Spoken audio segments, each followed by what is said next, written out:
Outsource ठेका कर्मचारियों की कई समस्याएं सामने आ रही हैं, जिसमें वेतन भी है, ईपीएफ भी है, ईएसआईसी भी है या अन्य प्रकार की तमाम सुविधाएं जो आउटसोर्स ठेका कर्मचारियों को नहीं मिल रही हैं, उन सभी के बारे में इस वीडियो में चर्चा करेंगे।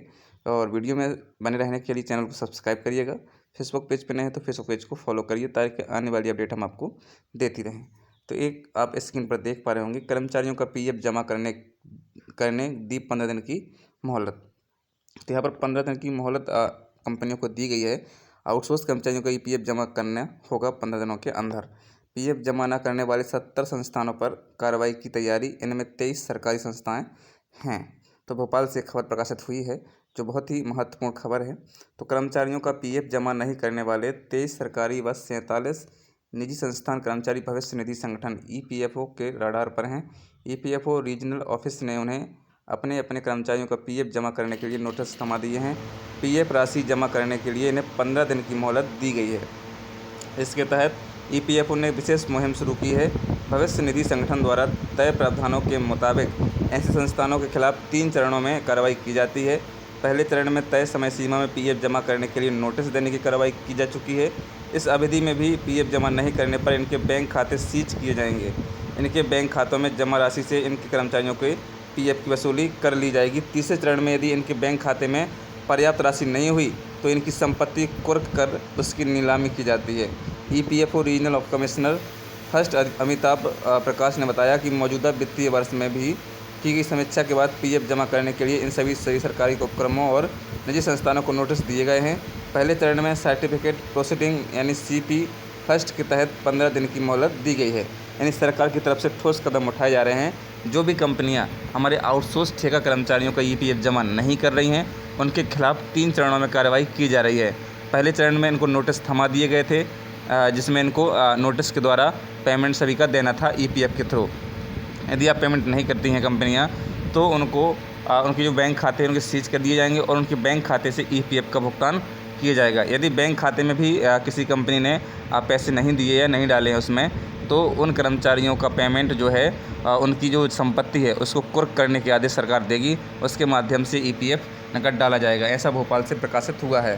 लेकिन इसके लिए हमारे नेता हैं जो लगातार काम कर रहे हैं, वासुदेव शर्मा जी या अन्य नेता हैं, उनने भी अपना इसमें मत दिया है।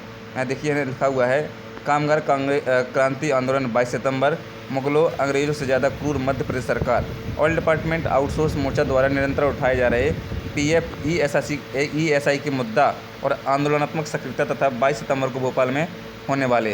यदि शर्मा जी का स्पष्ट कहना है कि यदि ये चीज़ें नहीं होती हैं तो हम 22 सितंबर को एक बड़ी संख्या में भोपाल आ रहे हैं और 22 सितंबर को भोपाल की सड़कें हम जाम करेंगे। सभी आउटसोर्स कर्मचारी तमाम विभाग के मध्य प्रदेश में ऑल डिपार्टमेंट आउटसोर्स कर्मचारी भोपाल पहुंच रहा है, ऐसा वासुदेव शर्मा का कहना है। कामगार क्रांति आंदोलन के दबाव एवं जो हो रही बदनामी से बचने सरकारी एजेंसियों ने सक्रियता बढ़ाई है।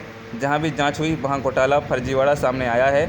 मध्य प्रदेश सरकार की आउटसोर्स प्रथा आज़ादी के बाद का सबसे बड़ा घोटाला है, जिसमें कामगारों के साथ क्रूरतम व्यवहार किया जाता है और उनके न्यूनतम कमाई में से भी सरकारी कंपनियां छीन लेती हैं। आउटसोर्स कंपनी के लोग मैनेजमेंट में लगे। स्वास्थ्य विभाग सतना में आउटसोर्स कंपनी द्वारा आउटसोर्स कर्मचारियों की वेतन, ईपीएफ, ईएसआईसी भुगतान में किए गए घोटाले की जांच कराने भोपाल से आए जेडी हेल्थ स्वास्थ्य विभाग के अफसरों ने जानकारी छुपाने के लिए जांच टीम को रीवा रोड स्थित एक निजी होटल में रुकवाया।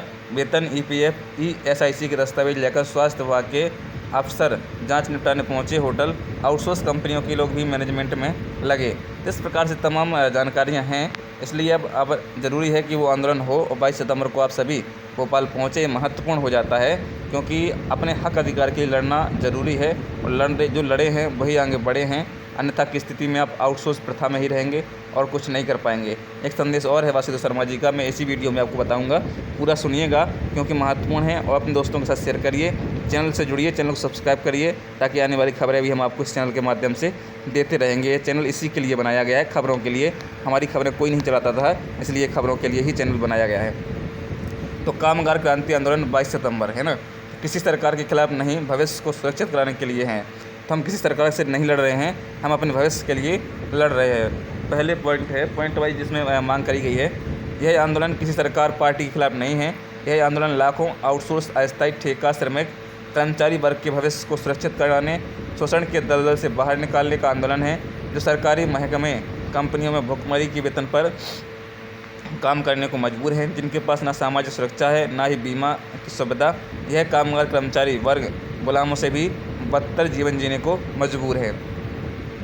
सुबह से शाम तक विकास का ढिंढोरा पीटती सरकारें उन्हें चलाने वाले मंत्री संतरी 2020-22 घंटे काम करके विकसित भारत बनाने के दावे करते हैं, जिनकी हकीकत यह है कि इन नेताओं की चेतना से कामगार कर्मचारी वर्ग बाहर जा चुका है। इसलिए ही नहीं ना उनकी वेतन की बात होती है, ना रोजगार में सुरक्षा की। सारे सरकारी दफ्तरों को ठेके पर देकर नौकरियों में लागू की गई आउटसोर्स अस्थायी प्रथा प्रदेश में सामंती जमींदारी प्रथा की वापसी है, जिसमें कामगार को गुलामी करने के लिए सिर्फ जिंदा रहने का अधिकार था। मध्य प्रदेश में आज ऐसी हालात हैं जिनके खिलाफ बोलना, संघर्ष करना सबके लिए ज़रूरी है और आगे आना भी होगा। यदि आगे नहीं आए तो आपकी पीढ़ियाँ की पीढ़ियाँ बर्बाद हो जाएंगी। इसलिए खुद के भविष्य को बचाने, कच्ची नौकरी पक्की कराने के लिए ही भोपाल में कामगार क्रांति आंदोलन 22 सितंबर का आह्वान किया गया है, जिससे सभी विभागों के आउटसोर्स अस्थायी कर्मचारियों का जुड़ना इसलिए ज़रूरी है क्योंकि सरकार ने आउटसोर्स अस्थायी ठेका प्रथा लागू करते हुए सबके साथ समान रूप से अन्याय किया था। दलित हो, आदिवासी हो, ओबीसी हो, सामान्य वर्ग हो, ब्राह्मण, क्षत्रिय हो, किसी को नहीं बख्शा। कोई भी जाति का व्यक्ति हो, किसी को नहीं बख्शा, ऐसा वासुदेव शर्मा जी ने कहा है। ग्राम पंचायतों के चौकीदार, पंप ऑपरेटर, भ्रात, स्कूल छात्रावासों के अंशकालीन अस्थायी कर्मचारी, शिक्षा विभाग में कंप्यूटर ऑपरेटर, व्यवसाय प्रशिक्षक, अतिथि शिक्षक, सहकारी बैंकों, मंडियों के सुरक्षा गार्ड, व्रत, एमपीईडी के आउटसोर्स कर्मचारी, आयुष के योग प्रशिक्षक, अस्पताल, मेडिकल कॉलेज के सपोर्ट स्टाफ, गार्ड, सफाई कर्मचारी, यहाँ तक कि बल्लभ भवन, मंत्रालयों, कलेक्टरों, कार्यालयों सहित हर विभाग के आउटसोर्स कर्मचारी आदि सबके साथ समान रूप से अन्याय किया जा रहा है। इसलिए हम लोगों को भी विभागीय दीवारों को तोड़कर कामगार क्रांति आंदोलन भोपाल को ऐतिहासिक बनाने के लिए ठीक उसी तरह अभियान चलाकर एकजुट होना होगा, जिस तरह आरक्षण के सवाल पर 21 अगस्त के भारत बंद के लिए SC, ST, OBC समुदाय एकजुट हुआ था। कच्ची नौकरी पक्की करो, ये हैशटैग है। आप लोग फेसबुक, X यानी ट्विटर पर आप इसको पोस्ट कर सकते हैं। हैशटैग लिखिए, कच्ची नौकरी पक्की करो, नौकरियों में ठेका प्रथा बंद करो। 22 सितंबर को पूरी ताकत से एकता बनाकर भोपाल पहुंचो। इस प्रकार से आप भी अपने सोशल मीडिया अकाउंट पर इसको फैला सकते हैं और मुख्यमंत्री कार्यालय जी और भी जो ही ट्विटर हैंडल चलाते हैं, प्रधानमंत्री जी, मुख्यमंत्री जी, होम मिनिस्टर जो भी हैं, BD शर्मा जी, इन सभी को आप टैग कर सकते हैं। साथियों, चैनल पर सब्सक्राइब जरूर करिएगा, हमसे जुड़िए, आने वाली खबरें हम आपको देते रहेंगे। Thanks for watching. मिलते हैं नई वीडियो में नई अपडेट। जय हिंद, जय भारत, टेक केयर।